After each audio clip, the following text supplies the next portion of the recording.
appreciate you wherever you're connecting from. If you have not subscribed to my channel, please kindly subscribe to my channel. Click the notification bell so that you be notified each time I upload a video. Thank you. Wherever you are joining me from, if you are coming from Africa, Asia, Europe, America, Australia, thank you very much for joining at all times. I appreciate your comments at the comment section. Each time you watch my video, please do endeavor to put down your comments. Say it the way you feel it. The more you comment about issues, the more I learn from you, and you learn from me also. We share views and improve on our program. Thank you so much for commenting. I appreciate you. Today, I bring you more information on things that are going on in Nigeria. Every day, there is a different information. Every day, there are things that are going on. It is not well in that very contraption called Nigeria. People can pretend for all they care. It is not well. We cannot hide it any longer. Even if you do not speak about it, the world is hearing. Thank God for Mazen Nandekano, whose voice is so loud, louder than ever. He has woken up a lot of people. The world is now paying attention to what is going on in that very contraption called Nigeria, and we will never be silent. We will continue to speak the little we can and make sure that this information goes out to those of us who are Nigerians who are still ignorant about the things that are happening. We'll continue to say it and continue to reveal more insight on things that are happening, because the real information is not coming out from the conventional media. They hide a lot of things from us. It's only on social media that we have the freedom to speak out and say it the way it is. Today, I want to digest the response that Enyinaya Abaribe, the senator that represents the Igbo land, I can say this only senator that represents the Southeast, Enyinaya Abaribe, the response he had for the tweets that Mohammadu Buhari tweeted against the Biafrans.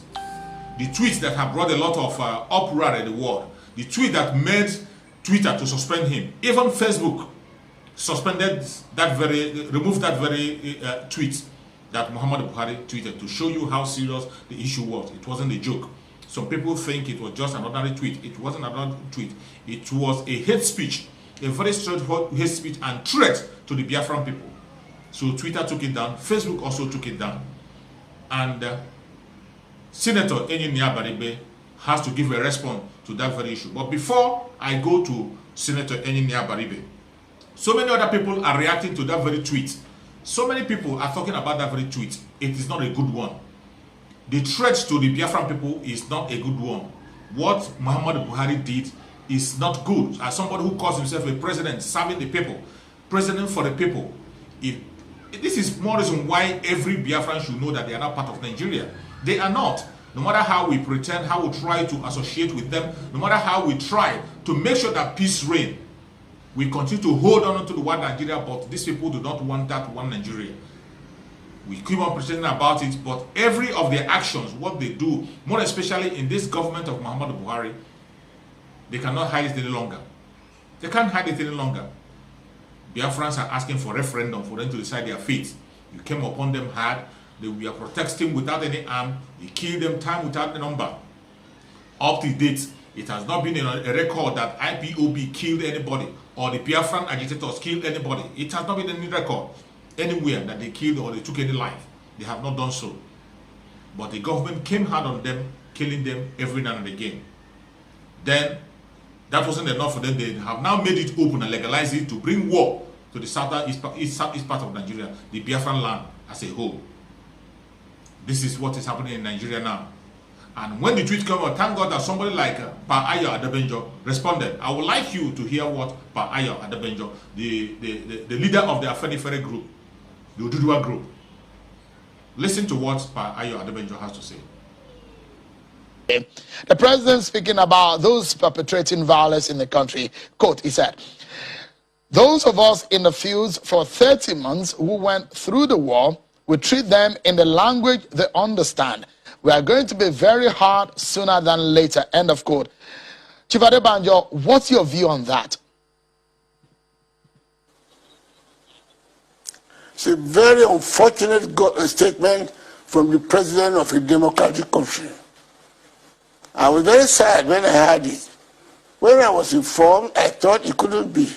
But I am not surprised. It is those of you who voted for Buhari in 2015 that should be amazed. I warned you then that this man is a dictator.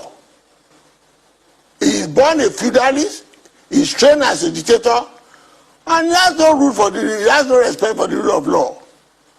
My dear let us all realize the fact that the problem in this country today against unity and peace is President Buhari. He is not on the same place with those of us looking for the unity and peace of this country. Take for instance, all those who voted for him, he stated in that statement that he told the 36 states. Did he tell the 36 states to say that he's going to oppress them? Did he tell the 36 states promising them that there's going to be diversion in the rule of law, in the administration of the country? In the north, the insurgency and the insecurity is so vast. In Kaduna, in Zamfara, in Sokoto, in Katsina is no state. He has not arrested or blindfolded the emir of those places. But I just received a video about 10 minutes ago where he blindfolded a national ruler in Ogoni, in the national regalia. Two standards of ruling in this country by the president who said he loves the country. And each time, those who love the country tell the peace. There's a solution to this problem. Do this. He pretends not to listen. Yeah. The one he want to listen to are the youth of the country who are tired of the deceit. That is our problem. So any language you are using, you are just deceiving yourself. And particularly you, president, don't allow him to change the narrative. He's talking of the unity he's going to teach them. Can a democratic government president be talking of teaching his subjects who voted him into power that's going to teach them the lesson that the practice during the war? We are in peacetime. What reconciliation statement has emerged from him? And when I say this man has a private agenda, and the agenda is to wipe out those of us who are not Fulanis, what is he doing? So, Chief Adebanjo, those are strong allegations. I mean, because you know we are on a national television, and you're talking about the president of the Federal Republic here, because I mean some of the claims you are making, one will wonder what are the evidence to it. But let's go to the issue of the National Conference Amendment. Oh, you have repeatedly.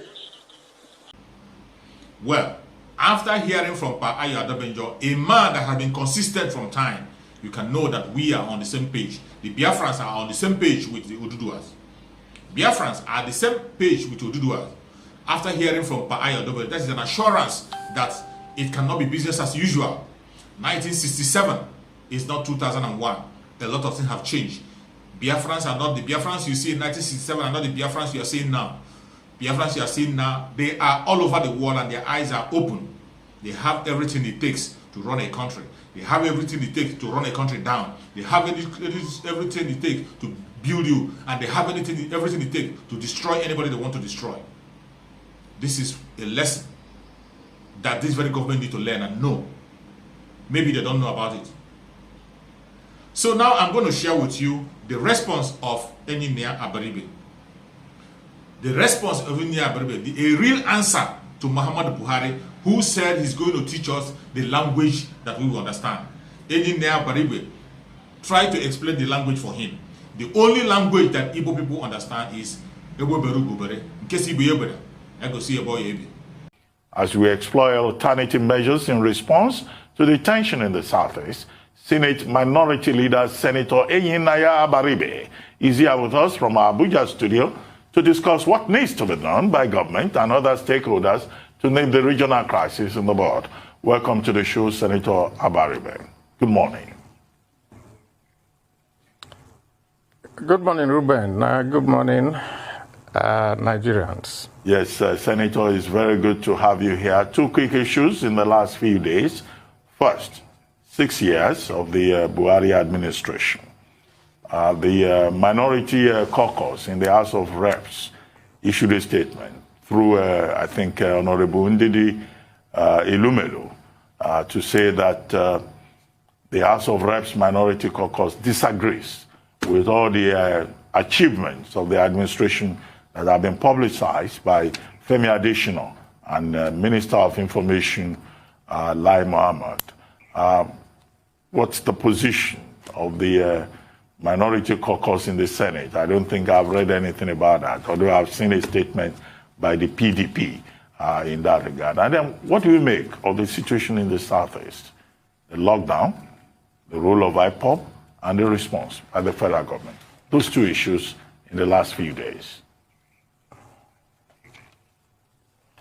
Well, let me say, first of all, that the minority caucus in the Senate are on the same page with the minority caucus in the House. We actually worked together, and when they were sending out that statement, they sent it to me, and I reviewed it, and I told them that we're on the same page with them. So you can make the assumption that we also in the Senate minority caucus do not agree with the federal government on the purported achievements. With regard to the what's going on in the Southeast and the response of Mr. President, Ruben, let me just say this. Well, somebody was discussing with me and said, why don't we tell Mr. President something, that the language that the Igbos understand, that we can let him know the language. And I want to share it with Nigerians. The language that Igbos understand, actually, is Enyinaya Abaribe.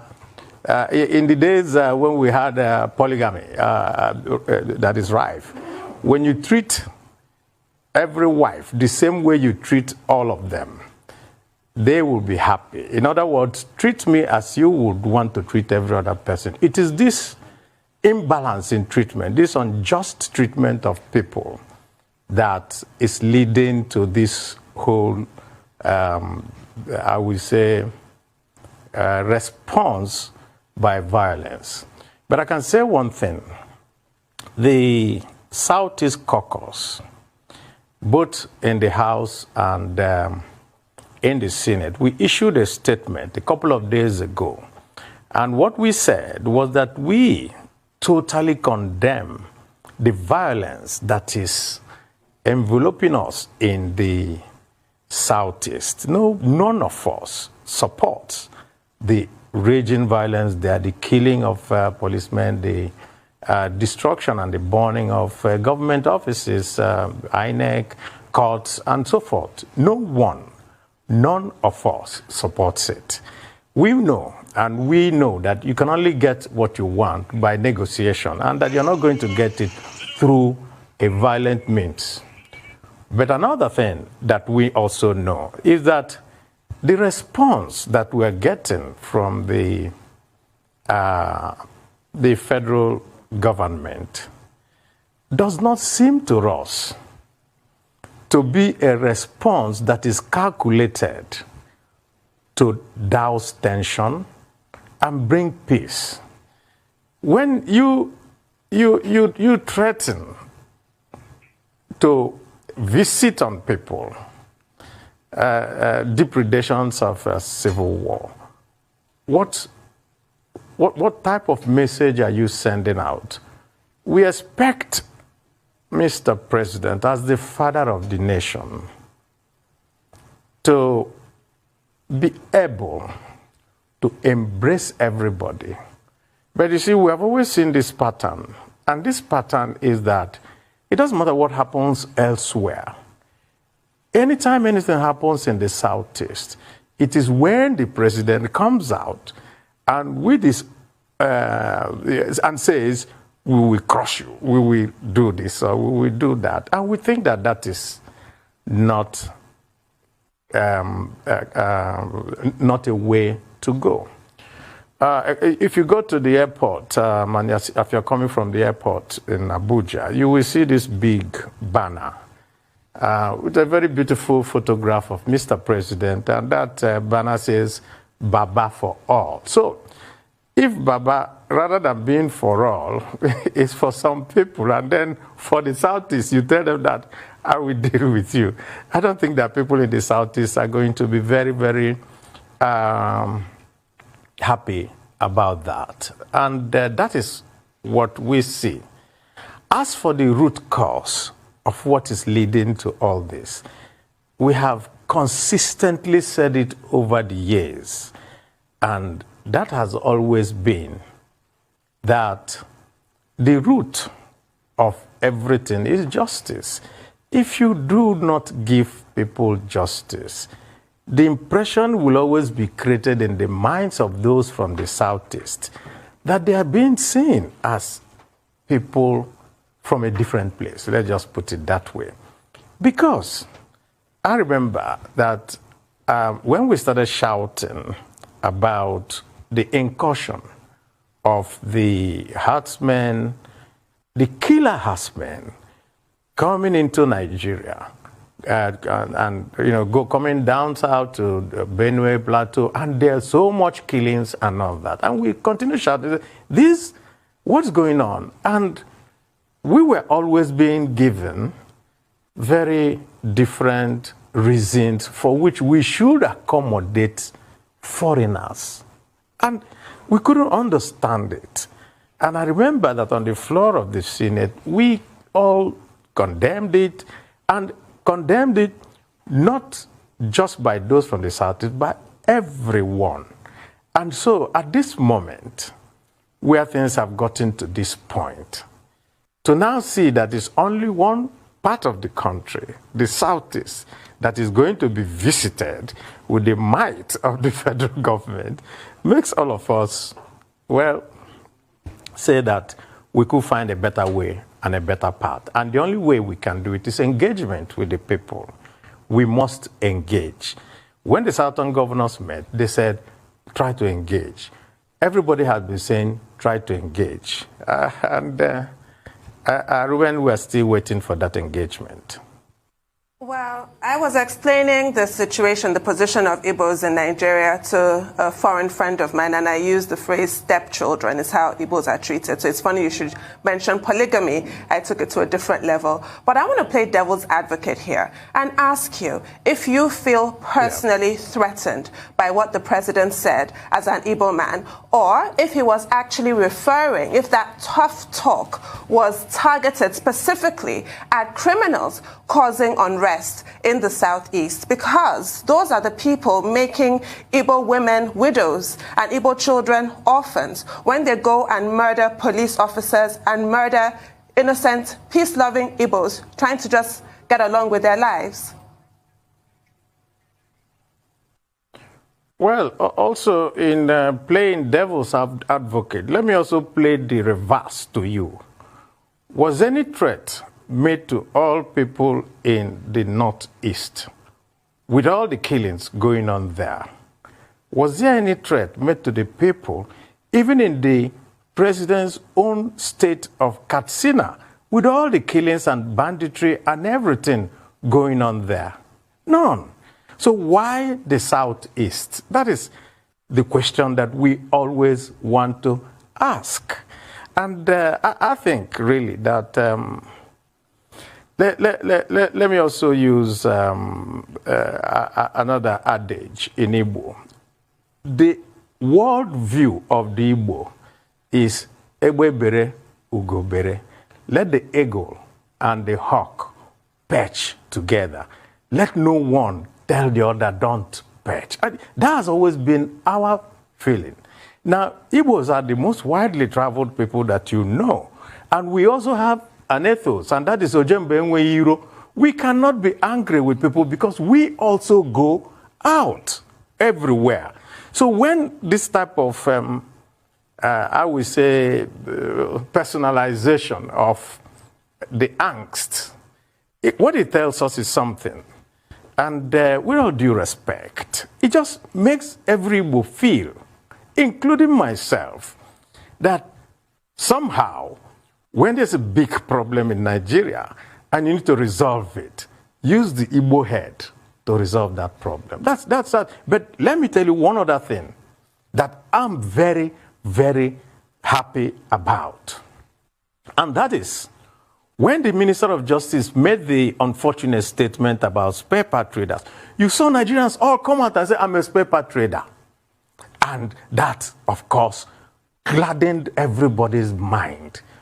When the unfortunate statement that was credited to Mr. President also came out, you could also see Nigerians come out and say, I am Igbo. In other words, we have transcended those artificial boundaries that they use before to demonize a particular group of people. And so we are happy that Nigerians are all coming together. Nigerians are all seeing that what is here is not the Igbo problem. That what is here is a criminal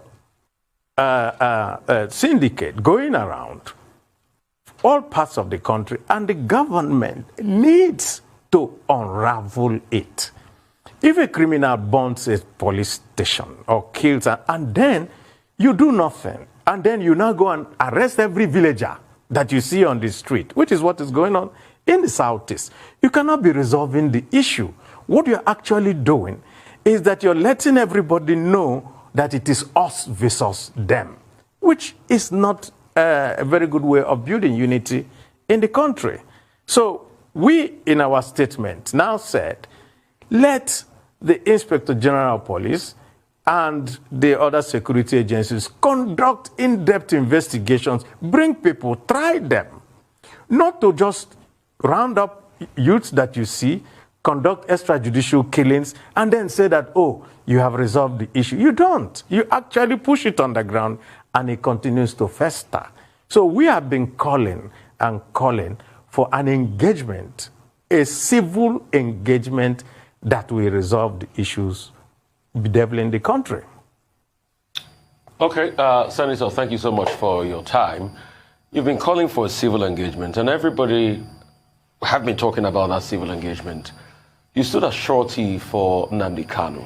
Have you called on him too for this civil engagement? And have you called on, other people in here, the Igbo elders? Have you called on your constituency in the Senate, from other parts, for all of us to come together to have this civil engagement? Because you see, as it is now in Nigeria, we all need to be statesmen. That's the way forward. It's our country. We can have narrative and counter-narrative. It will not take us anywhere. So how can we all sit down on the table and become statesmen, which means rising beyond any hate or hurt or bigotry that we might have had before? Rotus, let me put it this way. In the past few weeks, we have had engagements among ourselves, among the those of us in the National Assembly, the governors, the clergy, and we have all reached out to all the people around who we can engage with to say, this is the time for us to de-escalate. You do not, like we say in Igbo land, you don't fight in your kitchen because you're either going to break bottles or you break pots and pans and all that. We cannot visit this on ourselves. And that is part of the problems that we have. If there is no in-depth investigation to find out who actually is instigating this violence there, merely just pushing it on one side. Of course, we know that all manners of actors will come in when there is, problems and confusion everywhere. We have tried to reach out to, including Nnamdi Kanu himself and all that, and saying, this cannot be the way to go. We are all done that, and we're doing it, and we will continue to do it. I have personally met with officials of the government and also all my own brothers and sisters, and we have all come out to say, no, violence is not the way. Senator, we should find a way of resolving it. I want to get this specifically. Have you reached out to Nnamdi Kanu? Have you called him up? Do you have conversations with him as regards this? If for anything, about rhetoric, about what is coming out there, about de-escalation? Have you had a conversation with him? We just want to know, Senator. I don't have any conversation with Nnamdi Kanu. I don't have that, how we say, privilege. What I do is that I go through his lawyers to tell him, this is what we think. And we have been trying to reach out to him. And so he has gotten information from us to say, no, this is not the way to go. We also, look, the people who die, they are also fathers, mothers, brothers, sisters of people. People who get killed, they also have widows, they also have children, they have, I mean, and when people get killed, I don't really look around to know whether the person is Igbo or Ijo or whatever. All manners of people get killed, and that cannot be the way forward. And we have done so. Well, Senator, very quickly, I mean, people are already reacting to this conversation we are having with you, and I've seen one or two comments here. But first, you know, one concern is that, yes, you are saying that the president is targeting the Southeast, but somebody sent in a message saying, but it is precisely in the Southeast that you are having a lockdown enforced by non-state actors. It is in the Southeast that you have had majorly attacks on INEC facilities and cases of assassination and indications of anarchy, that should the president just fold his hands. And in any case, somebody also sent a message that you should be asked the question that, look, Senator Abaribe, yes, you stood surety for Nnamdi Kanu, 500 million naira bond. And that person who sent that message was asking, have you paid that bond? But my own question now, you know, after reacting to those reactions, my own question is this. In January 2020, a year ago, you called for the resignation of President Mohammadu Buhari. You argued on the floor of the Senate that his inability to deal with the security situation in Nigeria had reached a point that he should resign. Do you still hold that position today, or you have shifted position? Okay, so let me start from this one, the first one you talked about. I don't think I'm the only person who has done so. Even people from, I think, the Northern Elders Forum or whoever, I saw them, people from the West, people from everywhere, have come and said, resign. I think that attributing it to me is no longer, you would just say that I foresaw that there was a difficulty in doing the work of, what is actually the work of Mr. President.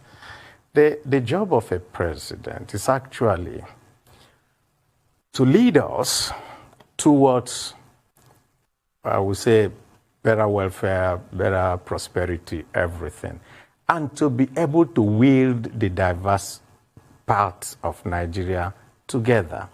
So if you find it very difficult to mismanage the diversity of the country, that is where we now have all these problems. Secondly, on the Nnamdi Kanu matter, at every point that I come to a television station, the very first thing that comes, oh, you stood surety.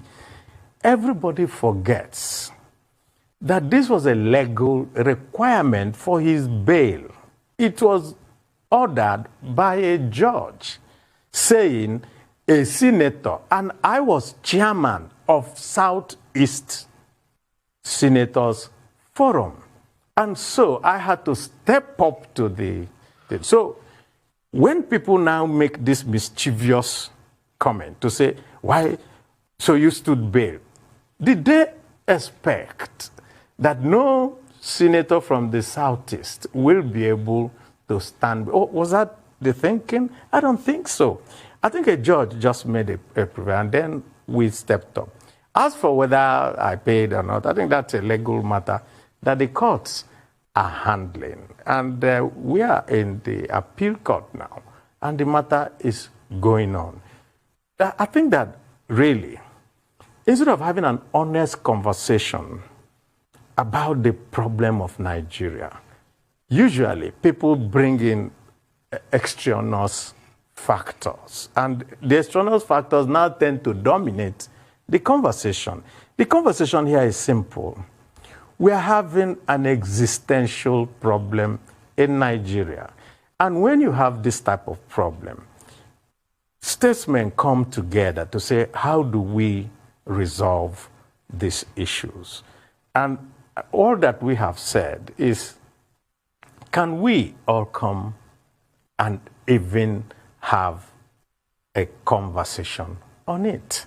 And at any time you say that, there is always this, I would say, fallback position. And the fallback position comes from the fact, this is my own thinking, that there is a rush to protect Mr. President from anybody asking any question, as if it's not a constitutional democracy. That is just the point. And so when questions are asked, the reaction is that you ought not to even ask questions. If we had a monarchy, maybe that may have been better. But I'm the minority leader of the Senate, and automatically that confers on me the fact that I should be able to question the policies of government, the direction of government, the way that the president conducts the affairs of the government. That is my role. And when you try to do that, what you now see is all these brickbats coming from right, left, and center. That is not a democracy. A democracy means that you should be able to say, this path that we're going is not the right path. I think that there's an alternative path we can go, and you can try to go through that alternative path. You know, and I don't, I actually feel very sorry for the ministers and all those people who have to come out and always haul insults on us. The reason is that they have to also protect their jobs. And so they think that doing their job is by making sure that nobody talks. So we now have a situation where some people feel that we should be the three monkeys, deaf, dumb, and blind. That cannot be. I'd like to specifically raise the issue of the fires, the arson attacks on INEC offices and facilities in the Southeast in quick succession. You know, it's clearly an attack on our democracy at a time where it's hoped now more than ever that a critical mass will be reached for an Igbo, well, a president of Igbo extraction, as they like to put it, in the media. Do you have any insights into the perpetrators and their motives? Well, somebody has suggested, suppose these attacks being done in quick succession in Igbo land is meant to scuttle the proposal for an Igbo presidency. I hope you can also look at it from that perspective. So we don't know. And what we have been saying, and which I said that we first condemned, and we said, try to fish out some people, try to investigate, try to hold some people, and now do a thorough investigation, bring them out, and then we know who is doing this, who their sponsors are, and why they're doing it. Every point that we see is, oh, something has just happened, and then there's a blanket statement saying, oh, it is this set of people. Yet, none have been gotten and tried. Civil engagement, civil rule says investigate, apprehend, and try the people. That will unveil this seeming thing going on. And I don't think that there is any Igbo man that will support the burning and the descent of INEC office. Nobody will do that. I do not. And I know that my colleagues don't. We have spoken with each other, we have discussed it, and we have all come out. And we have been talking, and we are still talking with everybody around about that. And what we do is this. We don't do investigations. We continue to call on the authorities that do the investigations, the police, the DSS, and all that. Can you get these people and make sure that they are tried. That will now unravel all these plots going on. There are so many conspiracy theories, and one of it is just what I told you. Suppose it is meant to make sure that when our people come out and say, we want to be president, how can you be president when you people have been making sure that there will be no elections in your place? So, I mean, we don't know. And I have to tell you, Tundu, we want answers too, just like you want answers. Still speaking and sort of like segueing from where Tundu stopped, Dr. Eziefe, former governor of Anambra State, was here yesterday, was on this platform, the Arise News Night, and he kept on saying that the attacks going on is to discredit people from the Southeast. That was the slant of his conversation yesterday. And somebody wonders, like you say, there are many layers to it. Could it even be political? Why is it that there's a concentration of this in Imo State, all of a sudden? Some people are even asking, is this not the same Imo State that Ihedia was there for quite a while? It was peaceful as anything, and all of a sudden, a new governor comes in, and there's contestation. So what is really happening? Because there are many layers of this, you know. If you keep peeling all the bulbs of this political onion going on in the Southeast, we seem not to be able to get to the end of it. Well, I think your guess is as good as mine. Whatever I say here will be mere speculation. But I do not believe, and I repeat, I do not believe that our security agencies are incapable of getting to the root of this. I do not believe that. I think they can. I think it is possible. And we can deploy all manners of assets to use to be able to get to the root of this. And the sooner it's done, the better for each and every one of us.